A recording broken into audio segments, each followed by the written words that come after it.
It's in an industry where the average life expectancy of a brand is 3 to 5 years. For an iconic brand, it's the gutsiest thing you can do. It's the nostalgia of being a kid again.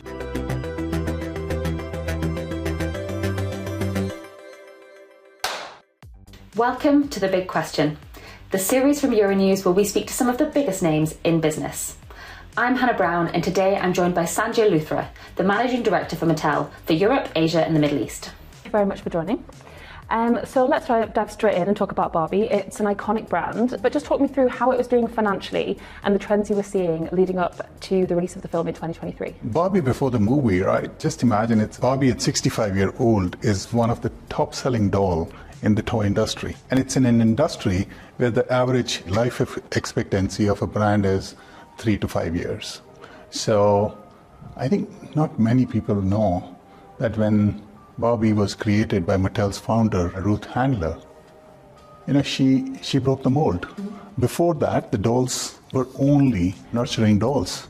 So that, inspiring the girls only to be a mother. And I think rest is history. Since then, it kind of, broke all the records in the toy industry. I would also say somewhere in 2005, Barbie lost little of its way with the consumers.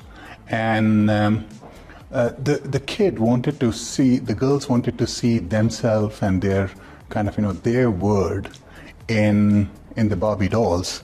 And we were not in sync with that.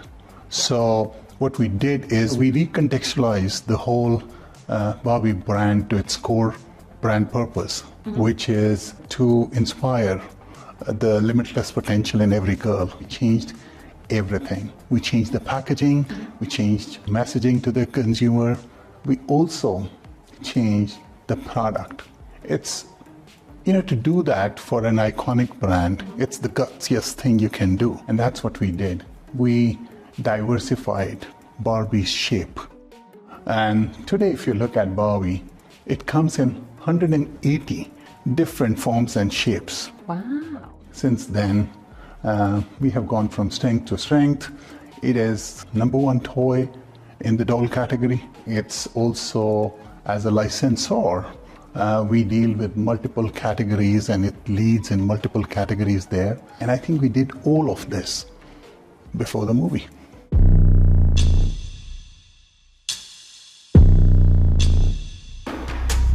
So let's talk a little bit about the film. It was the highest grossing film of 2023 and it topped internet searches in the US for movie merch early this year. So since the film, how have you seen the business change? Have you seen a growth in revenue? Have your customer trends changed at all? Intention was not to just create a movie. Intention was to create a cultural event around it. And I think that's what the movie has done today. The movie has, I would say, recontextualize the whole Barbie brand for a new generation. And it goes so well with our overall what we are wanting to do with the company.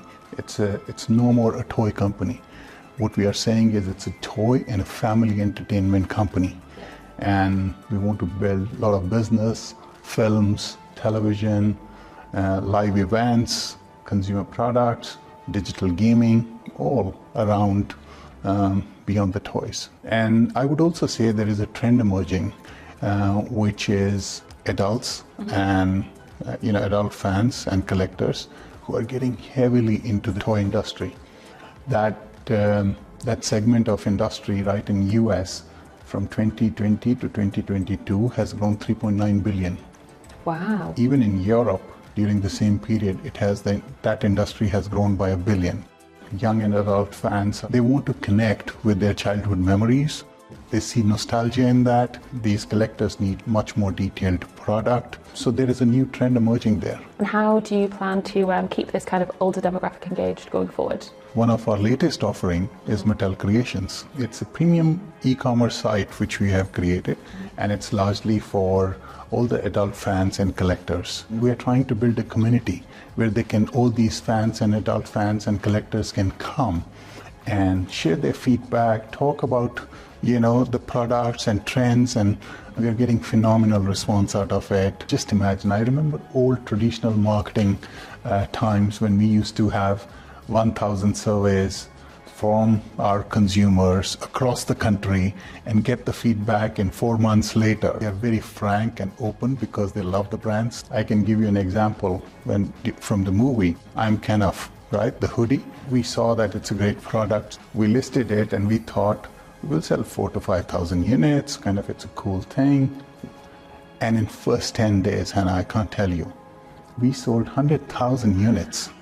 In first 10 days, we have sold more than 200,000 units so far, hoodies. So it's a great example, and that's what we are doing in Mattel Creations. This is one of our fastest growing business right now. And so let's talk a little bit about your role. Yes. You know, I believe Barbie's biggest market is the US, but you cover Europe, Asia, and the Middle East. What are the biggest brands in your territories?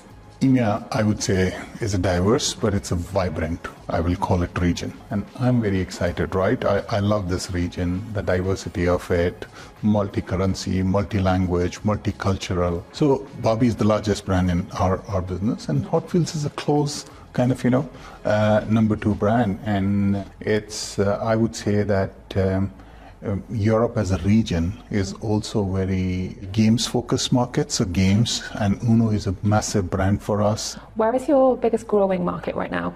And UK, Germany, and France, these are the 3 leading markets in the region. And if Turkey and Poland are 2 of our fastest growing markets. And today they're growing at such a massive pace that they will be soon very close to many of the core European countries. As we are talking about the toy industry, right, pre-pandemic to post-pandemic, during the pandemic, the industry grew, 6%. And then for the last 1 year, it has gone back to the pre-pandemic levels. Okay. But Mattel has continuously grown during that time. We have, outpaced the that market growth at a much faster pace. The published numbers are we are growing at, during that period, we have grown at 19%. And finally, on a personal level, what is it that you love about working in the toy industry? It's the nostalgia of being a kid again. Every day, it's such a purpose-driven industry. I can't think of working in any other industry, right? I have been in the industry for 22 years. One thing I love the most is when I connect with any kid in seconds. That's the beauty, and I love that part of it. Okay, brilliant. Well, thank you so much for your time today. It's been really, really fascinating to chat to you. Anna, it's a pleasure. Thank you very much.